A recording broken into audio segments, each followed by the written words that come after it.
up, you guys? David here once again, and today I am in the most controversial Korean car ever. What I mean by that is the Kia Stinger might be the gutsiest car to ever come out of South Korea. The reason I say that is the Hyundai Genesis Coupe, I think, was a good first step. The Kia Stinger had a Steven Tyler commercial that was a little over dramatic.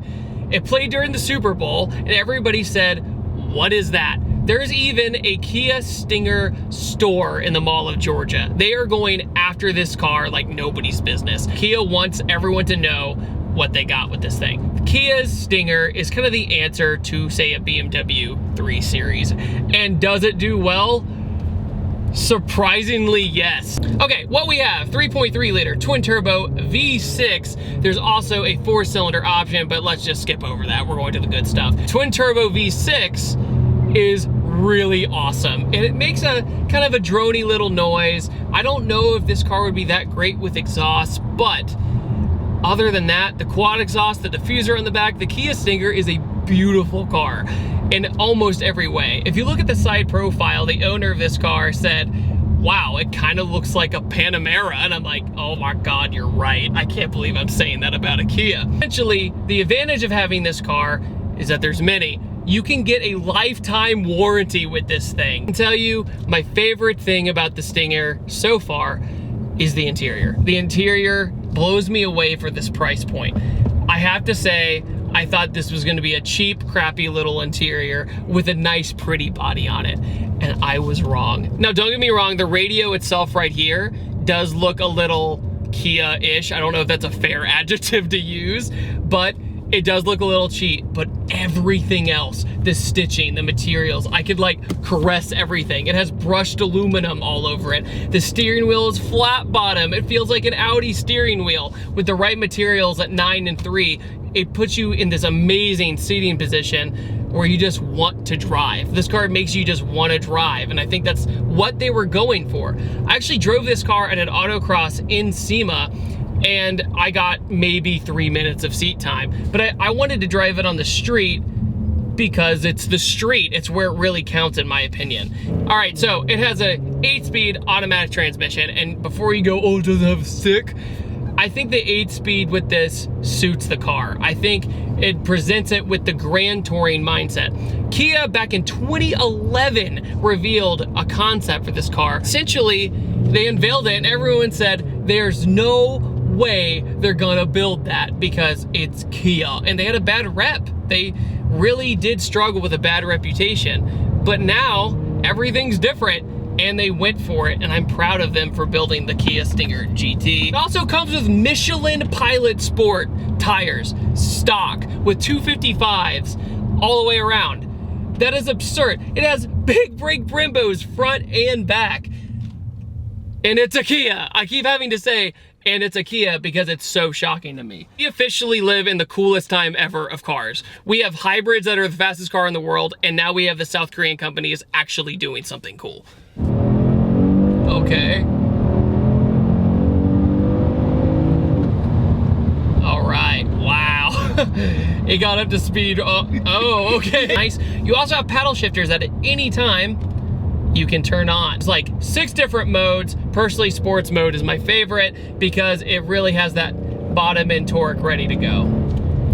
The 8-speed auto never feels confused. It kind of always feels like it knows exactly what it wants, which is what I was scared of. A lot of these companies are doing these big gears like 9-speed, 10-speed trans, and you're like, okay, is that necessary, or are you just trying to show off, right? But with that, it gives this car 25 miles to the gallon highway, and that's not too bad for 365 horsepower. Now, this car also goes 0 to 60 with launch control under 5 seconds. Once again, pretty ridiculous. It's weird because it is kind of a big car, but it really dwarfs what you get behind the wheel. So one gripe I have is not the pinstripe on the side, but at the end of the pinstripe, they put this big jarring Kia Sport kind of badge on it, and it's like, I just want to take a hairdryer or a heat gun and just peel that thing off so fast. But pinstripe itself doesn't look bad. The color on this car, though, looks like a normal black, but it has a little bit of flake in it, I noticed as well, and that makes it really stand out. Remarkable how easy this car is to drive fast.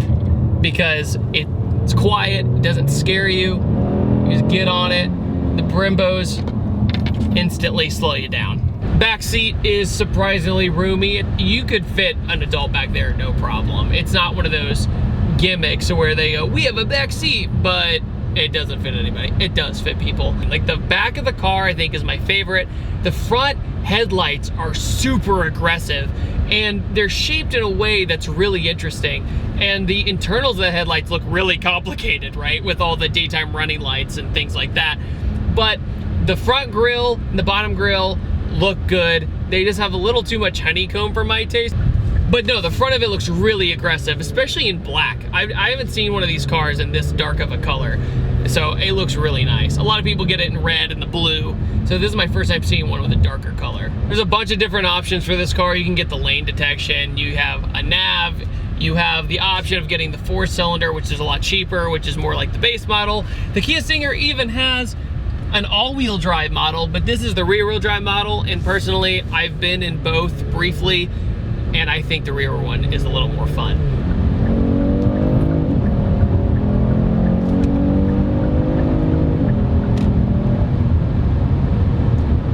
And just like that, it was over. Go!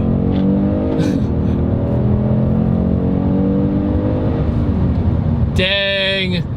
Okay, we're up to speed. What I love about it is that you get on the brakes are really, really responsive. It has that little bit of delay, then it grabs, and you can trail brake really easy on them as well.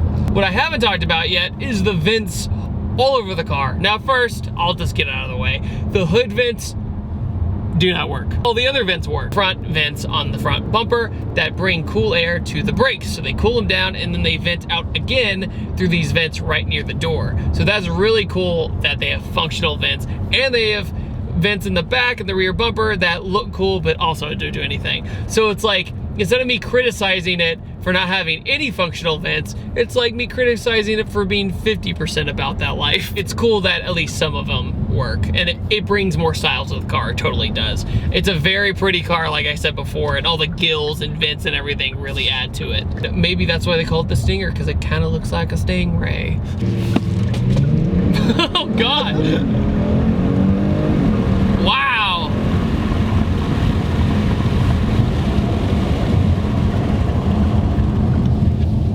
Dude, that, okay, like, it's not so much like, no, it's definitely fast, but like at the same time, it's really controllable. But what impresses me more is the fact that there was no slip, like no spinning. It felt almost all-wheel drive how it launched. I was on the side of the exit ramp making sure nobody was there. We did it, and I'm blown away. That was really fun. I feel like I'm gonna want to do that at every stoplight now. It was not good. Most launch controls are really dramatic, and this one isn't, but it's dramatic in a different way, of more of a surprise because you hook up. But also, when you get ready to go and you mat your foot on the brake, just like any other launch control, and then put your foot all the way down, the car does this little buck and builds boost and holds it like right at 2,500 RPM, and it just sends it. Because I thought it was gonna be, you know, on the screen, launch control ready, and then just like, la la la, you know, it just gradually goes like this. No, it just goes bam. When I was thinking about this review, I was thinking of a good analogy for the Kia Stinger and Kia in general. Kia 10 years ago was when you went to Hertz or Enterprise or whatever rental agency when you're on your trip, and you vouched for the Nissan or the Ford Fusion or whatever you wanted, and they were like, oh, I'm sorry, sir, all we have left is the Kia. And you said, really? Do you have anything else? I would compare this to the Maserati Ghibli. Now, I know that sounds weird, but the Maserati Ghibli I drove during adventure drives in September, and it was an utter piece of crap. And you could argue that Kia might have some few cheap interior parts, but the Maserati didn't have the excuse. It had Dodge Dart interior parts, from the window switches to the center console to a cheap plastic trim. This interior is nicer than a Maserati Ghibli in almost every way, and the steering wheel is better. I'd rather drive this at 120 miles an hour on the Autobahn than that car. I'm gonna bring the question off to you guys. What do you guys think about the Kia Stinger? From somebody who's not been in one, from somebody who's been one, let me know in the comment section below. I'm really curious because I think this is one of those cars that will make or break Kia. They took a big risk doing this, bringing in designers from other companies like BMW and bringing it with that South Korean flavor. Having all of this torque and horsepower in a car that you would just never think. I mean, this motor is strong. You feel it. It runs real good. The car rides great. And I could literally talk about it all day. It's just an interesting exercise that Kia has done. And it also will show in the end if a brand can leave a cheap car stigma behind. Overselling it? Maybe, but I'm telling you, I think it's a great overall car for its price point. I don't think it's something to blink your eye at. Make your own judgment with it for sure. Give it a chance. I know it's the badge, but give it a chance and you'll have a lot of good times. Oh yeah, by the way, I upload every Tuesday, Thursday, and Saturday. Okay, bye. Hey, you, want clean wheels? Hey, use this. Spray on. Let it sit for 45 seconds and turn purple. Spray again with water. Clean wheels. Make sure to check out www.pattersoncarcare.com. Made by car dudes for car dudes.